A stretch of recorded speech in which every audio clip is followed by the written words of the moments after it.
There have been 2 explosions at Brussels airport. In March of 2016, the world once again faced the reality that extremist groups like Daesh bring to our world. Video footage shows people running away from the scene and smoke rising from a terminal building. For one Air Force family, it was a personal tragedy. The Travis Air Force Base crew that flew them home recalls seeing one of the children that day.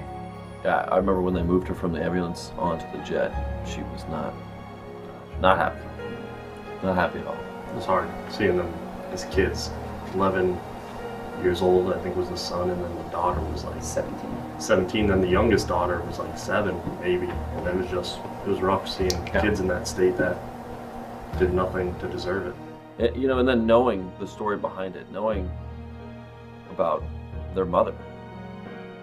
The mother passed away at the airport. The father and his 4 children were taken home on one of Travis's C-17s. You don't want to become too emotionally invested in what's going on downstairs, not because you're heartless, but because of the exact opposite. This was a new concept to Airman Copeland.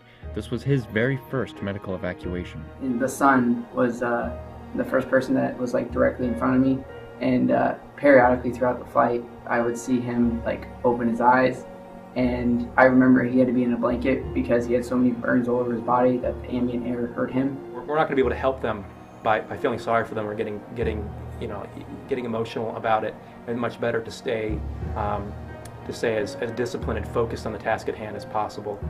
Their task was an 11-hour flight that would normally require the giant C-17 to be refueled mid-flight. Refueling, while not a violent maneuver, is a little bit bumpy, and given the medical state of the folks downstairs, we wanted to make things as smooth and comfortable as possible to avoid any additional pain or inconvenience for them. So by avoiding refueling, we could both speed up the time it would take to get to Texas, and we could avoid the bumps along the way. The crew faced a mountain of uncommon factors that required urgent coordination. For the family's comfort, they also couldn't fly as high as normal. Flying low burns more fuel. The plan was to fill up their tanks with more fuel than usual while flying at a significantly lower altitude against the jet stream with an aircraft that's been completely reconfigured into an ICU, taking along an Air Force medical evacuation crew and an Army burn unit. They checked the airports in both Brussels and Texas, confirming that they could even handle a massive C-17. After considering every possible outcome, the crew decided to go for it and was able to successfully get the family to Texas without taking the time to refuel.